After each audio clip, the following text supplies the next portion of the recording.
Hello guys, welcome to once again on my YouTube channel by Disha. तो चलिए आज हम लोग अपना स्टार्ट करते हैं। इससे पहले वाली वीडियो में हम लोगों ने क्वेश्चन नंबर 65 किया था, जिसमें one partner is gaining and another partner is sacrificing. आज उसका नेक्स्ट क्वेश्चन, आज इस वीडियो में हम लोग एटलीस्ट 2 क्वेश्चन करेंगे। ठीक है, क्वेश्चन नंबर 66 एंड 67। तो चलिए स्टार्ट करते हैं। क्वेश्चन नंबर 66, क्वेश्चन आपके स्क्रीन पे अपेयर हो जाएगा। ठीक है, now the question is A and B are in partnership sharing profit and loss in the ratio of 3:2। A और बी फर्म में दो पार्टनर है, प्रॉफिट शेयरिंग रेशियो उनका कितना है, 3:2 है। ठीक है, no problem. On 1st April they admitted C into partnership. ठीक है, नया पार्टनर कौन आ रहा है, सी आ रहा है, and he paid 50,000 as his capital but nothing for goodwill. ठीक है, वो 50,000 अपनी कैपिटल का ला रहा है, पर गुडविल का कुछ नहीं ला रहा है। No problem. which was valued at 40,000 for the time he acquired 1/5 share in the profit. ठीक है, ओके, 1/5 प्रॉफिट के लिए आ रहा है, इक्वली फ्रॉम बोथ पार्टनर्स। अब देखो इस क्वेश्चन में एक चीज सबसे प्यारी बोल दी गई है क्या, कि जो नया बंदा है सी, वो 1/5 के लिए आ रहा है, जो कि वो इक्वली एक्वायर करेगा किससे, ए और बी से। तो अगर वो इक्वली किसी से ए और बी से ले रहा है, इट मीन्स ए और बी इक्वली दे रहे हैं, इट मीन्स यही इनका सैक्रिफाइसिंग रेशियो है। तो ठीक है, और गुडविल किस में डिस्ट्रीब्यूट होती है, सैक्रिफाइसिंग रेशियो में। तो हम जो गुडविल का जो ट्रीटमेंट करेंगे उसके लिए रेशियो क्या होगा, 1:1। ठीक है, it was also decided that the land and building return of इतना, ये सारी चीजें हैं। बैलेंस शीट हमें दे रखी है, क्या क्या बनाने को बोल रखा है, prepare revaluation account, partners capital and the new balance sheet of the firm. तो चलिए फिर देरी किस बात की, स्टार्ट करते हैं। फर्स्ट ऑफ ऑल लेके चलते हैं रीवैल्यूएशन अकाउंट को। ठीक है, तो पहले फॉर्मेट वगैरह रेडी करके रखते हैं ना। तो सबसे पहले हम लोग अपनी जो स्टार्टिंग करेंगे वो हम लोग करेंगे रीवैल्यूएशन अकाउंट से। तो रीवैल्यूएशन अकाउंट में सबसे पहली फिगर दे रखी है, लैंड एंड बिल्डिंग भी रिटर्न ऑफ बाय 20,000। अब देखो लैंड एंड बिल्डिंग 20,000 से डिक्रीज हो गई है, क्या लिखा है, रिटर्न ऑफ बाय 20,000। देखो भाई का मतलब इतने से ही हो गया। तो लैंड एंड बिल्डिंग क्या हमारी एसेट्स है, एसेट्स डिक्रीज होगी तो क्या होगा, रीवैल्यूएशन अकाउंट में डेबिट होगा। तो क्या लिखेंगे, टू लैंड एंड बिल्डिंग। ठीक है, जितने से भी हमारी लैंड एंड बिल्डिंग अप्रिशिएट हुई है, ठीक है, या फिर डिक्रीज हो रही है, उतनी वैल्यू यहाँ पे लिख देंगे। Now the second point is stock be written down by 3200। Stock हमारा 3200 से राइट डाउन हो रहा है। ठीक है, स्टॉक भी हमारा डिक्रीजिंग वे में जा रहा है। तो एसेट्स अगर घट रही है, डिक्रीज हो रही है, तो इसका मतलब क्या है, हमें लॉस हो रहा है, और सारे लॉस क्या होते हैं, डेबिट। तो यहाँ हम लोग क्या लिखेंगे, टू स्टॉक 3200, जितने से भी हमारी स्टॉक राइट डाउन हो रही है। ठीक है, now the third point is a provision of 1000 be created for doubtful date. Doubtful debt क्या होते हैं, जितने भी हमारे डेटर होते हैं, डेटर हमारे कौन होते हैं, to whom we sold goods on credit. ठीक है, तो जाहिर सी बात है, अब हर किसी को जिसको भी गुड सोल्ड किया है ऑन क्रेडिट बेसिस से पैसा तुरंत टाइमली मिलेगा नहीं। तो क्या होता है, कभी ना कभी हमें ऐसा लगता है कि भाई बैड डेट होने का कहीं ना कहीं चांसेस ज्यादा है। तो डेट्स वाई कंपनी क्या बनाती है, कंपनी प्रोविजन बनाती है। कंपनी हो गई, फर्म हो गई, ये सब लोग क्या बनाते हैं, प्रोविजन बनाते हैं। तो यहाँ पे भी एक प्रोविजन बनाया जा रहा है 1000 का अपने डाउटफुल डेट के लिए, उन डेट के लिए जिनका पैसा लगता है कि नहीं मिलेगा। कितने से नहीं मिलेगा, 1000 से। तो डेटर कम हुए ना, लॉस है ना, एसेट घट रही है ना, क्या हो जाएगा, डेबिट। क्या लिखेंगे, to provision for doubtful debt. ठीक है, कितने से, 1000 से। नेक्स्ट देखते हैं, नेक्स्ट फिगर दे रखा है, an amount of ₹1200 included in sundry creditor be written off as it is no longer payable. ठीक है, हमारे जितने भी सन्ड्री क्रेडिटर हैं, जो कि हमारी लाइबिलिटी है, जिन्हें हम पे ऑफ करते हैं, हम उन्हें पैसे देते हैं। ठीक है, उसमें क्या है, 1200 का अमाउंट ऐसा है, ठीक है, it is no longer payable, उसे अब लगता है कि पेमेंट हमें करना ही नहीं है। तो भैया लाइबिलिटी घटी ना, लाइबिलिटी का घटना प्रॉफिट है ना, क्या हो जाएगा, क्रेडिट। क्या लिखोगे, बाय क्रेडिटर, जितने से आपकी लाइबिलिटी डिक्रीज हो गई। तो 1200 का पेमेंट हमें नहीं करना, कुछ नहीं करना है। चलो रीवैल्यूएशन पे प्रॉफिट लॉस निकालते हैं अच्छे से। ठीक है, तो फिगर हमारे पास कौन कौन सी है, इधर 20, 23, 4, तो 24,200, 24,200, कुछ नहीं करना है, 1200 लेस कर देंगे तो इट विल कम 23,000 का हमारा क्या आ जाएगा, लॉस ऑन रीवैल्यूएशन। तो क्या लिख देंगे, by loss transfer to A's capital, B's capital. ठीक है, यहाँ हम लोग लिखेंगे 23,000, और जो भी इनका ओल्ड प्रॉफिट शेयरिंग रेशियो होगा, तो इनका ए और बी का ओल्ड प्रॉफिट शेयरिंग रेशियो कितना है, 3:2 है। तो ठीक है, एक बार 23,000 का 3/5, फिर इसी 23,000 का 2/5 हम लोग करेंगे। 23,000 into 3 divide by 5, it will come 13,800, minus 23 से लेस करेंगे तो दैट इज 9,200। ठीक है, तो ये हो गया हमारा रीवैल्यूएशन अकाउंट। अब चलते हैं पार्टनर्स कैपिटल अकाउंट की ओर। ठीक है, अब जब पार्टनर्स कैपिटल अकाउंट की ओर चलेंगे तो क्या लिखेंगे सबसे पहले, बाय बैलेंस बीडी। कितना बैलेंस है ए और बी का, तो ए और बी के कैपिटल के बैलेंसेस हैं 86,000 और 64,000। ठीक है, फिर देखते हैं क्या बैलेंस शीट में लायबिलिटी साइड कोई journal reserve, profit and loss या फिर वर्कमैन कंपनसेशन रिजर्व, क्या ऐसा कोई भी पॉइंट दे रखा है, तो चलो देखते हैं। ठीक है, तो अगर हम बात करें तो क्या दे रखा है हमारे पास, जनरल रिजर्व दे रखा है 20,000 का, और ये 20,000 का जो जनरल रिजर्व है क्या होगा, ओल्ड पार्टनर ओल्ड रेशियो में डिस्ट्रीब्यूट हो जाएगा। तो चलो करते हैं। अब 20,000 को रेशियो कितना है, 3:2, 3/5। तो first of all we will write by general reserve. ठीक है, कितना कितना 12,000 और 8,000। ठीक है, फिर चलते हैं एसेट साइड, देखते हैं क्या कोई ऐसी फिगर है जो कि राइट ऑफ होनी है। राइट ऑफ बोले तो कौन कौन सी चीजें हैं जो राइट ऑफ होती हैं। अगर हमें एसेट साइड, ठीक है, ऑलरेडी अपेयर गुडविल, मतलब पहले से कोई गुडविल दे रखी है, प्रॉफिट एंड लॉस और advertisement suspense, deferred revenue expenditure, अगर इन चारों में से कुछ भी दे रखा है, कुछ नहीं करना है, आंख बंद करके, चाहे आप एडमिशन पढ़ रहे हो चाहे आप रिटायरमेंट पढ़ रहे हो, ठीक है, इधर राइट ऑफ कर देंगे 2 goodwill, 2 profit and loss, 2 advertisement suspense और 2 deferred revenue expenditure, old partner old ratio. ठीक है, तो ऐसा कुछ दिखाई दे रहा है। हाँ देखो, आप ध्यान से देखिए, एसेट साइड एक गुडविल दे रखी है, इसी को बोलते हैं ऑलरेडी अपियर गुडविल। क्या हो जाएगी, राइट ऑफ हो जाएगी ओल्ड पार्टनर उनके ओल्ड रेशियो में 2 गुडविल। ठीक है, जिसकी वैल्यू हमें दे रखी है क्वेश्चन में 10,000। तो अगर इसको हम डिस्ट्रीब्यूट करेंगे 3:2 की रेशियो में तो 6,000 और 4,000 आ जाएगा। ठीक है, नेक्स्ट चलते हैं। ठीक, नेक्स्ट अब ऐसा कुछ भी नहीं है। हाँ, अब रीवैल्यूएशन पे हमारा लॉस आया था, तो लॉस इधर ट्रांसफर करेंगे और प्रॉफिट इस टाइप ट्रांसफर करेंगे। क्या लिखेंगे, टू रीवैल्यूएशन। ठीक है, कितने से लिखेंगे, 13,800 और 9,200। अब देखो, पुराने पार्टनर से सारे काम खत्म करने के बाद चलते हैं नए पार्टनर की ओर। तो नया पार्टनर कौन आ रहा था, सी, अपने साथ कैपिटल ला रहा था, कितने की, 50,000 की। ठीक है, कैपिटल 50,000 की ला रहा था, तो क्या लिखोगे, बाय कि कैश करके जितनी भी कैपिटल सी ला रहे थे उनके अकाउंट में क्रेडिट कर देंगे। तो 50,000 की कैपिटल ला रहे थे, क्रेडिट कर दिए। अब नया पार्टनर कैपिटल के साथ साथ एक चीज तो और लाता है ना, क्या लाता है, गुडविल लाता है, तो गुडविल का भी ट्रीटमेंट करना है। ठीक है, अब क्या ला रहे हैं, गुडविल। ठीक है, तो गुडविल देखो 40,000 है, लेकिन नया पार्टनर गुडविल कैश में नहीं ला रहा है, ये लाइन हमें साफ साफ दे रखी है। तो जब कभी भी नया पार्टनर गुडविल कैश में नहीं लाता है, तो हम यहाँ पे जो एंट्री पास करते हैं वो बाय प्रीमियम फॉर गुडविल ना करके बाय उस पार्टनर का करेंट अकाउंट करते हैं। क्या लिखेंगे, बाय सीज करेंट अकाउंट लिखेंगे। ठीक है, ठीक, अब देखो पूरे फर्म की गुडविल कितनी थी, 40,000। ठीक, अब इसमें नया पार्टनर का शेयर 1/5 के लिए आ रहा है, तो 5 8 था 40।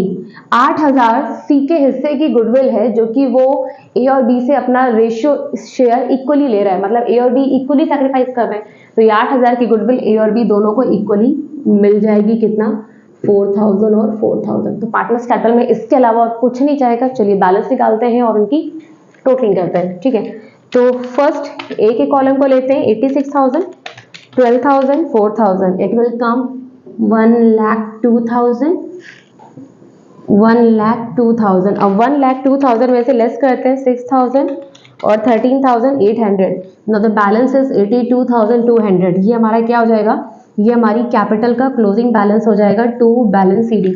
ठीक है, बी की बात करें तो 64,000 है हमारे पास। ठीक है, 8,000 है और 4,000 है। ठीक है, दैट इज 76,000। ठीक, अब 76,000 में से लेस करो 4,000, 9,200।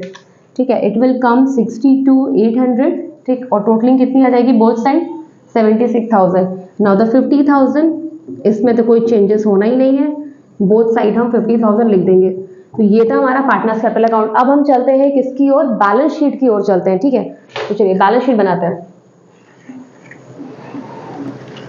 चल, बैलेंस शीट कैसे बनती है,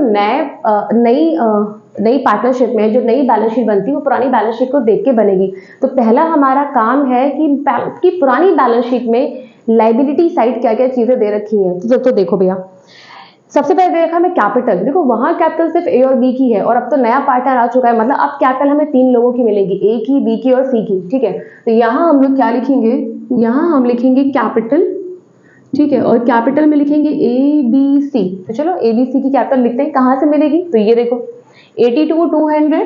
ठीक, then now second point is 62,800, third point is 50,000।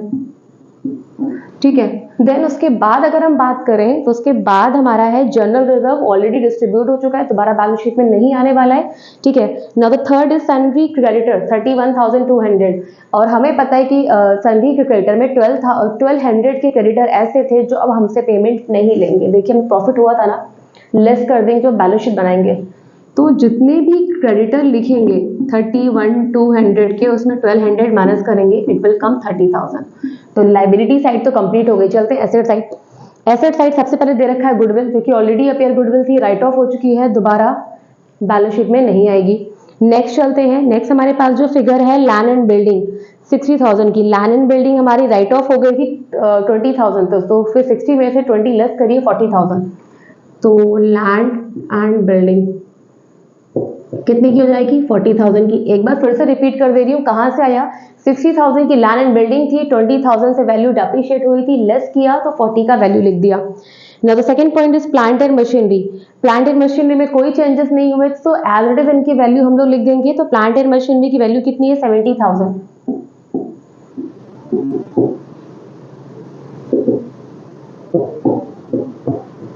ठीक है, now the third point is stock. Stock की बात करें तो स्टॉक 3200 से राइट ऑफ हो रहा है। ठीक है, तो 36,000 में से 3200 लेस कर दीजिए,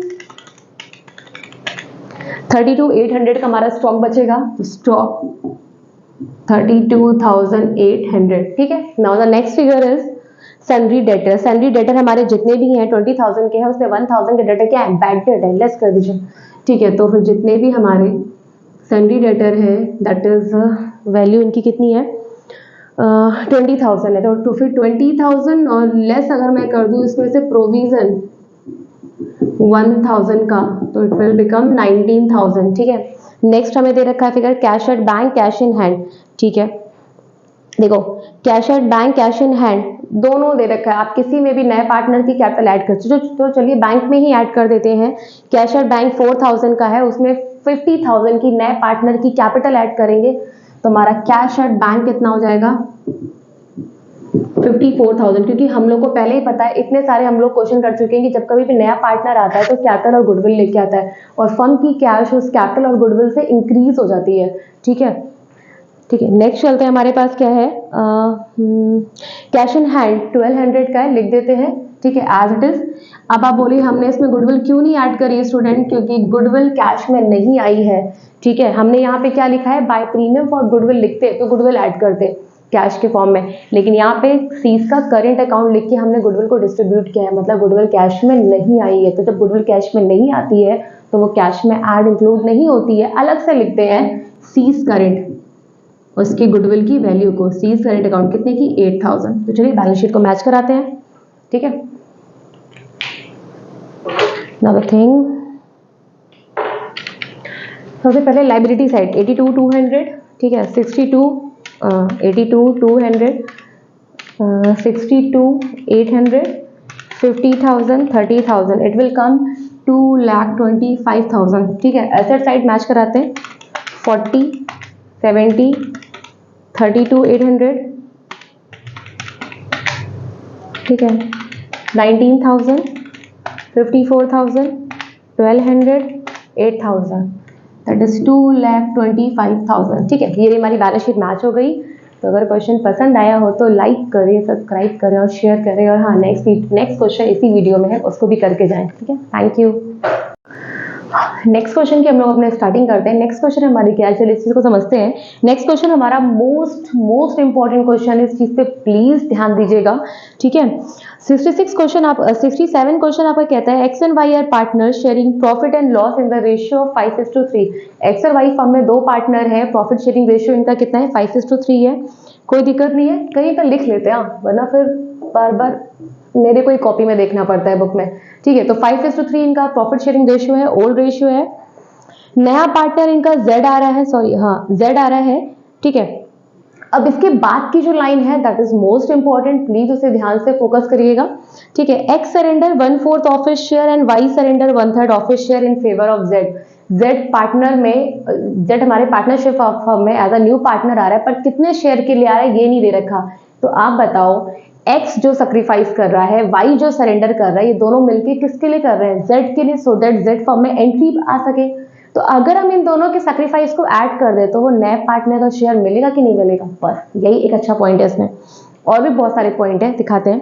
गुडविल इज वैल्यूड एट 1,60,000। जब कभी भी गुडविल आपको ऐसे लिख के दिया हो कि गुडविल इज वैल्यूड एट या गुडविल ऑफ द फर्म, तो मतलब ये Z के या नए पार्टनर के हिस्से की गुडविल नहीं है, इसमें सबका हिस्सा है, ठीक है। तो मैं नए पार्टनर का शेयर से मल्टीप्लाई करके उसका हिस्सा इसमें से निकालना पड़ेगा, ठीक है। Z bring in only 2/5 of his share in goodwill in cash. ओ, जितनी भी गुडविल आ रही है उसका सिर्फ 2/5 पोर्शन कैश में आ रहा है, तो रिमेनिंग जो बचा वो क्या है?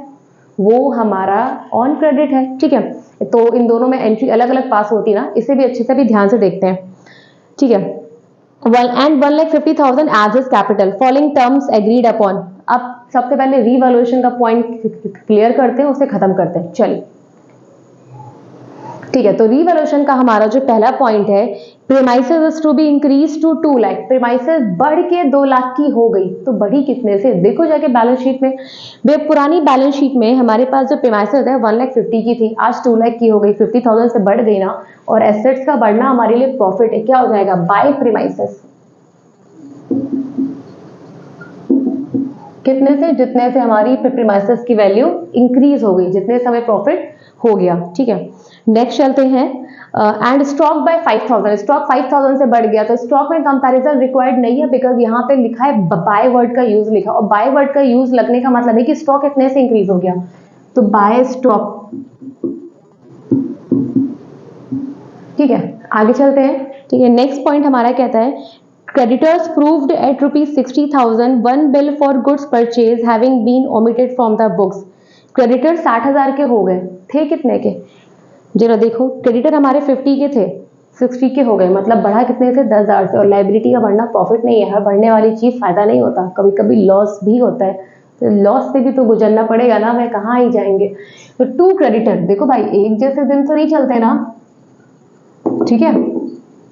जरूर नहीं कि अभी आप क्लास 12th में वीक हैं तो आप हमेशा वीक रहेंगे, ऐसा कभी मत समझिए। जरूर नहीं कि जिसके क्लास 10th और 12th में परसेंटेज कम आए उसके हमेशा कम आएंगे, नहीं कि वो कुछ नहीं कर पाएगा, ऐसा नहीं है।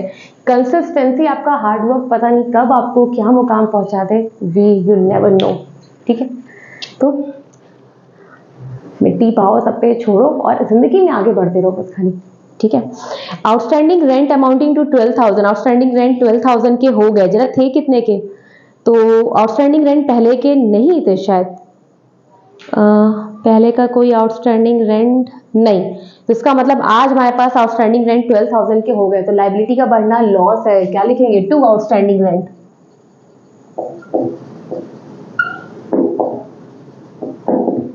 कितना? 12,000 से।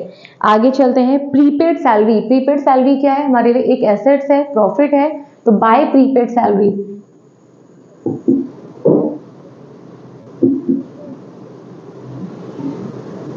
ठीक है। कितना? वैल्यू हमें दे रखी है 2,000, तो एसेट्स का इंक्रीज होना हमारे लिए प्रॉफिट है, फेवरेबल है, ठीक है। नेक्स्ट चलते हैं, liability on account of provident fund was only 10,000, मतलब प्रोविडेंट फंड जितना आप बैलेंस शीट में मान के चल रहे हैं अब उतना नहीं है, सिर्फ कितनी है? सिर्फ 10,000 है। तो पहले कितनी चल रहे थे मान के? 15,000 थे, तो जब 10,000 के रह गए तो 5,000 क्या हो गए? खत्म। लाइबिलिटी डिक्रीज होना मतलब हमें प्रॉफिट हुआ है, तो बाय प्रोविडेंट फंड कितने से? 5,000 से, ठीक है। आगे चलते हैं, आगे की फिगर हमें दे रखी है, liability for workman compensation claim 16,000, तो भैया वर्कर 16,000 का क्लेम मांग रहे हैं, देखो क्या आपने कोई रिजर्व बना रखा है? यस मैम, 40,000 का रिजर्व बना रखा है, तो 40 में से 16 आप रख देंगे एज अ लाइबिलिटी, बाकी जो बचा वो पार्टनर्स में डिस्ट्रीब्यूट कर देंगे, ठीक है। तो रीवैल्यूएशन में नहीं आता। रीवैल्यूएशन में वर्कमैन कंपनसेशन रिजर्व से चीजें तब आती हैं जब बैलेंस शीट में 40 का दे रखा है और नीचे 50 का क्लेम मांग रहे हो, तो चलो 40 तो है, 10 जो कम पड़ेगा कहां से निकालेंगे? रीवैल्यूएशन को डेबिट करके, तो ऐसा हमें कुछ नहीं करना है। चलो रीवैल्यूएशन का प्रॉफिट लॉस निकालते हैं, ठीक है। तो ऐड करते हैं, 50,000, 5,000, 2,000, again 5,000, it will come 62,000. हाँ, कितना हो गया 62,000 यहाँ की, तो जो साइड ज़्यादा है उसकी टोटलिंग दोनों साइड लिख देंगे. अब 62 में से 10,000 देन 12,000, इट विल कम 40,000. तो क्या लिखेंगे, टू प्रॉफिट ट्रांसफर टू, कितने पार्टनर है, ओल्ड पार्टनर, एक्स कैपिटल और Y's capital. Profit sharing ratio कितना था, we have already noted down here. ठीक है, 5:3. तो 40,000 का 5 डिवाइड बाय 8 दैट इज 25,000 और ये कितना हो जाएगा 15,000. तो ये था हमारा रीवैल्यूएशन, तो हमारा बन गया. अब चलते हैं पार्टनर्स कैपिटल की ओर. तो पार्टनर्स कैपिटल में सबसे पहले हम क्या लिखेंगे, बाय बैलेंस बीडी, जो भी इनकी क्लोजिंग कैपिटल है, ठीक है, सॉरी ओपनिंग कैपिटल है, उसको राइट डाउन करेंगे. ठीक है, सो बाय बैलेंस बीडी, कितना बैलेंस आ रहा है देख लेते हैं. तो बाय बैलेंस बीडी हमारे पास ओपनिंग कैपिटल है 2,60,000 और 1,35,000. तो 2,60,000, ठीक है, और 1,35,000. ठीक, आगे चलते हैं. क्वेश्चन हमारा क्या बोल रहा है, क्या कोई रिजर्व है. हाँ भाई, वर्कमैन कंपनसेशन रिजर्व 40 का है, लेकिन 16 इसमें रख लो क्योंकि 16,000 का क्लेम वर्कर मांग सकते हैं. ठीक है, तो जो 24,000 बचा रिमेनिंग वो 5:3 में ओल्ड पार्टनर ओल्ड रेशियो में डिस्ट्रीब्यूट कर दीजिए. तो क्या लिखेंगे, बाय WCR, कितना डिस्ट्रीब्यूट किया 24, 16 बैलेंस शीट में रहने देंगे. ठीक है, तो 15,000 और कितना आ जाएगा हमारा 8,000. ठीक है, तो 24,000 इंटू 3 डिवाइड बाय 8, सॉरी 9,000.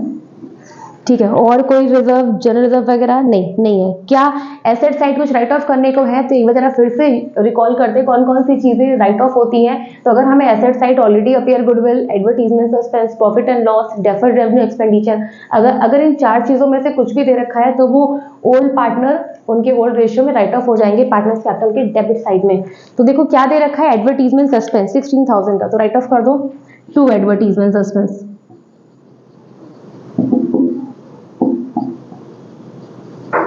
कितने का है, 16,000 का है, तो 16,000 इंटू 5 डिवाइड बाय 8 10,000. तो अगला कितना हो गया 6,000. ठीक है, फिर रीवैल्यूएशन पे प्रॉफिट आया था, तो बाय रीवैल्यूएशन कितने का है 25,000 और 15,000. ठीक, आगे चलते हमारे पास क्या है. ठीक है, आगे हमारे पास, ठीक है, अब देखो पुराने पार्टनर से सारे काम खत्म करने के बाद अब चलते हैं नया पार्टनर कैपिटल और गुडविल लेके आएगा. तो चलो नया पार्टनर कौन आ रहा था, Z.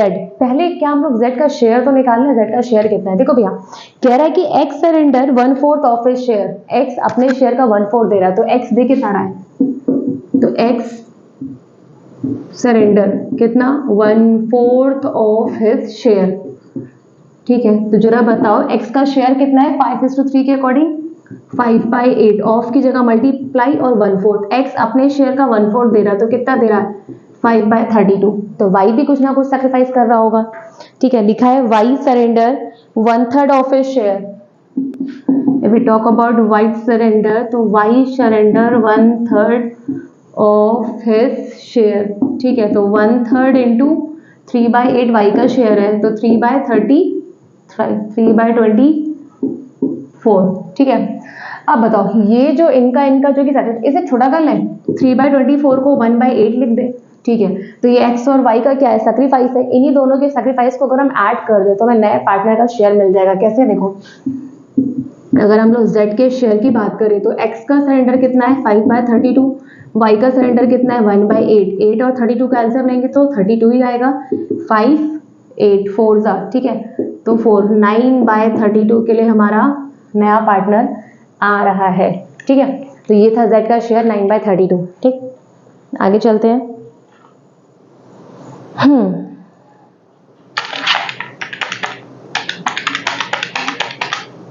ठीक है, तो 9/32 के लिए नया पार्टनर आ रहा है. और अब क्या करना है, तो नया पार्टनर कैपिटल जितनी ला रहा है बाय कैश करके लिख देते हैं उसे पहले. ठीक है, तो नया पार्टनर की कैपिटल कितनी है भैया, Z कैपिटल ला रहा है हमारी 1,50,000 की, तो 1,50,000 लिख देते हैं. ठीक है, अब चलते हैं गुडविल. गुडविल के साथ क्या हो रहा है, देखो गुडविल कैश में नहीं आ रही है. ठीक है, लेकिन पूरे फर्म की गुडविल. तो एक चीज का ध्यान रखिएगा, हमें सैक्रिफाइस जब दे रखा है तो क्यों ना हम सैक्रिफाइसिंग रेशियो निकाल लें. कैसे, ध्यान दीजिएगा. हाँ चलिए यहाँ बता देती हूँ. एक्स का सरेंडर हमारा कितना है, ठीक है, इसे कहीं ना कहीं थोड़ा, एक्स का सरेंडर है 5/32, वाई का सरेंडर है 1/8, ठीक है। अब डिनोमिनेटर इक्वल कर दें, अगर मुझे इसको भी 32 बनाना है तो 4 से ऊपर नीचे मल्टीप्लाई कर दे, तो 5/32 इज टू 4/32, 32 कैंसिल हो गया, 5:4 क्या हो जाएगा, सैक्रिफाइसिंग रेशियो हो जाएगा, गुडविल इसी रेशियो में डिस्ट्रीब्यूट होगी, ठीक है। इसे नोट डाउन कर लीजिए, देन मैं इसे रब करती हूँ, ठीक, चलिए ओके ना। तो 5:4 हमारा क्या हो जाएगा, सैक्रिफाइसिंग रेशियो, ठीक है। इस पॉइंट को प्लीज कॉपी में अच्छे से नोट डाउन करिएगा। अब देखिए हमें दे रखा है कि पूरे फंड की गुडविल कितनी है, 1,60,000, ध्यान दीजिएगा, गुडविल ऑफ दी फंड कितना है, 1,60,000। क्या करेंगे हम लोग, पहले इसमें z का शेयर निकालेंगे। कैसे निकालेंगे, 1,60,000, अभी हम लोगों ने z का शेयर 9/32 निकाला, तो 16 2 जा, और ये हमारा कितना हो जाएगा, इट विल कम 45,000। तो फिर z के हिस्से की गुडविल कितनी है, 45 है, जिसका क्या लिखा है, ये z जितनी भी गुडविल लेके आ रहा है खाली 2/5 पोर्शन इन कैश है, तो इसी 45,000 का 2/5 किस में है, इन कैश, तो निकाल लो, 45 का 2/5 करोगे, दैट विल कम 18,000, ये कैश में है, तो बाकी 20,000 रिमेनिंग क्या हो जाएगा, क्रेडिट, ठीक है। और जो रेशियो निकला था 5:4 का निकला था, कुछ नहीं करना है, जो कैश में गुडविल लेके आ रहा है जितना हिस्सा, उसको क्या लिखेंगे, बाय प्रीमियम फॉर गुडविल। तो 18,000 को 5/9, 10,000, ठीक है, तो अगला कितना हो जाएगा, 8,000, और जितना, और 27,000 का कैश में नहीं ला रहा है, तो उसके लिए क्या लिखेंगे, बाय जेड्स करेंट अकाउंट, क्या लिखेंगे, ठीक है। चलो 27,000 को डिस्ट्रीब्यूट करो, तो 27,000 इंटू 5/9, दैट इज 15,000, ठीक है। तो अगला 27,000 का 4/9,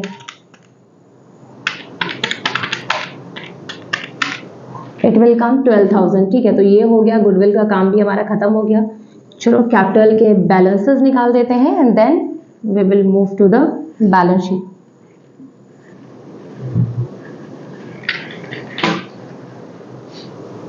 चलिए अब जब हम उनकी कैपिटल के बैलेंसेस जल्दी से निकालते हैं, तो 2,60,000 प्लस 15,000, ठीक है, plus 25,000 plus 10,000 plus 15,000, it will come 3,25,000, और 3,25,000 उसमें से लेस कर देंगे 10,000, तो 3,25,000 टू बैलेंस सीडी, इनका क्लोजिंग कैपिटल आनी चाहिए, ठीक है। चेक कर लेते हैं इसमें से सबसे पहले, तो कैपिटल कितनी आ रही है, 3,15,000, ओके। नाउ एनीथिंग इज ठीक है, first of all we have to be find out the, sorry, ये हमारा कितना हो जाएगा, 3,15,000, तो 3,25,000 में से 10 गया तो 3,15,000। नेक्स्ट चलते हैं वाई की ओर, तो 1,35,000 प्लस 9,000, ठीक है, 15,000, 8,000 और 12,000, इट विल कम 1,79,000, ठीक है। So we need to write down both side 1,79,000, so 1,73,000 इनका क्या हो जाएगा, क्लोजिंग कैपिटल, ठीक है। फर्स्ट चेक सही आ रहा है, फिर 1,50,000, इसमें तो कुछ चेंजेस होता ही नहीं है, ठीक है।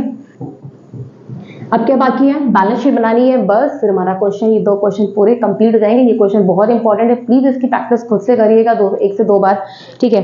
तो चलिए पुरानी बैलेंस शीट को देखकर ही नई बैलेंस शीट बनती है। सबसे पहले चलते हैं लायबिलिटी साइड, क्रेडिटर हमारे 50,000 के हो गए थे, आपको पता है ना, सॉरी 60 के हो गए थे, तभी 10,000 से बढ़ा था, 2 क्रेडिटर लिखा था, ठीक है। तो 50 ना लिख के 60 लिख देंगे। प्रोविडेंट फंड 15 का था, लेकिन अब सिर्फ 10,000 का रह गया था, 5,000 से प्रॉफिट हो गया था, लायबिलिटी हमारी घट गई थी बाय प्रोविडेंट फंड, ये देखिए। तो यहाँ हम लोग क्या लिखेंगे, टू प्रोविडेंट फंड लिखा था कि अब सिर्फ कितना रह गया है, सिर्फ 10,000, ठीक है। नेक्स्ट फिगर है वर्कमैन कंपनसेशन रिजर्व, तो हाँ भैया वर्कर ने क्लेम मांगा था, तो हम रिजर्व सिर्फ कितना रखेंगे उनके लिए, 16,000 का रखेंगे, ठीक है। कैपिटल कौन सी आएगी, तो जो कैपिटल आएगी वो हमारी आएगी एक्स वाई जेड, तीनों की कैपिटल आएगी, ये जो क्लोजिंग कैपिटल है, तो 3,15,000, ठीक है। नेक्स्ट फिगर दे रखी है 1,73,000 और 1,50,000। एक चीज उसमें और आएगा जो कि है आउटस्टैंडिंग व्हाट, आउटस्टैंडिंग रेंट 12,000 का अलग से हमें मिला था, तो आउटस्टैंडिंग रेंट, ठीक है, 12,000 का, तो लाइबिलिटी साइड मैच करा लेते हैं। चलिए, तो 60,000, 10,000, again 16,000, 3,15,000, 1,73,000, 1,15,000 and then 12,000। The balance sheet is 7,36,000। ठीक है, लाइबिलिटी साइड हमारा मैच है 7,36,000। अब चलते हैं एसेट साइड। तो एसेट साइड हमारी पहली फिगर दे रखी है बैंक। तो बैंक हमारी जो वैल्यू है वो 29,000 की है, बट नए पार्टनर की कैपिटल और गुडविल तो ऐड होगी। तो कैपिटल कितनी ऐड होगी 29,000 में? 1,59,000, 1,50,000 की जितनी कैपिटल ला रहा था। गुडविल कितनी ऐड करेंगे? ओनली 18,000, क्योंकि 2/5 पोर्शन ही सिर्फ कैश में लाया था। ठीक है, तो बैंक में लिखेंगे 1,97,000, यहाँ ब्रैकेट में लिख दे रही हूँ 29,000 खुद का था प्लस 1,50,000 की कैपिटल थी और 18,000 की गुडविल कैश में आई थी। बाकी जो गुडविल कैश में नहीं आई थी उसको हम क्या लिख देंगे? Jades current account 27,000। तो 18 और 27 टोटल 45,000 की गुडविल हम लोगों ने निकाली थी। ठीक है, नेक्स्ट फिगर हमें दे रखी है डेटर्स। ठीक है, क्या डेटर्स पे क्या हमने कोई प्रोविजन बनाया था? देख लेते हैं। डेटर्स पे ऐसा कोई प्रोविजन नहीं बना था, तो एज इट इज डेटर्स 1,80,000 के हैं, लिख देते हैं। ठीक है, नेक्स्ट चलते हैं। नेक्स्ट फिगर हमें दे रखी है स्टॉक। क्या स्टॉक पे कुछ हुआ था? हाँ, स्टॉक हमारा 5,000 से इंक्रीज हो गया था, तो जो 1,25,000 का था आज वो 1,30,000 का हो गया, तो स्टॉक लिखेंगे 1,30,000 का। ठीक है, नेक्स्ट फिगर की ओर चलते हैं। स्टॉक के बाद है हमारा प्रीमाइसेस। प्रीमाइसेस हमारी बढ़ के 2 लाख की हो गई थी, तो अब प्रीमाइसेस की वैल्यू कितनी लिख देंगे? 2 लाख ही लिख देंगे। ठीक है, नेक्स्ट फिगर की ओर चलते हैं। बैलेंस शीट में एडवर्टीजमेंट सस्पेंस राइट ऑफ हो चुका है। हाँ, एक प्रीपेड सैलरी थी 2,000 की, जो कि यहाँ पे आएगी क्योंकि वो हमारे लिए एसेट्स होती है। तो प्रीपेड सैलरी कितना? 2,000। चलिए ऐसे यहाँ की भी मैच कराते हैं। तो 1,97,000, 27,000, 1,80,000, 1,30,000, 2 लाख और 2,000, इट विल कम 7,30,000। तो भैया बैलेंस शीट हमारी मैच हो गई। तो स्टूडेंट ये बहुत इंपॉर्टेंट क्वेश्चन था, क्योंकि यहाँ पे एक पार्टनर जो है वो अपनी गुडविल का कुछ पोर्शन कैश और कुछ और क्रेडिट लेके आ रहा है। तो प्रीवियस क्वेश्चन की 1 से 2 से बार प्रैक्टिस करिएगा, ये दोनों ही क्वेश्चन बहुत इंपॉर्टेंट है। बाकी वही, अगर वीडियो लाइक आया, अगर आपको लगता है कि मेरी मेहनत कुछ ऐसी है कि आप उसे आगे कैरी कर सकते हैं, शेयर कर देते हैं, तो प्लीज करिएगा। Thank you.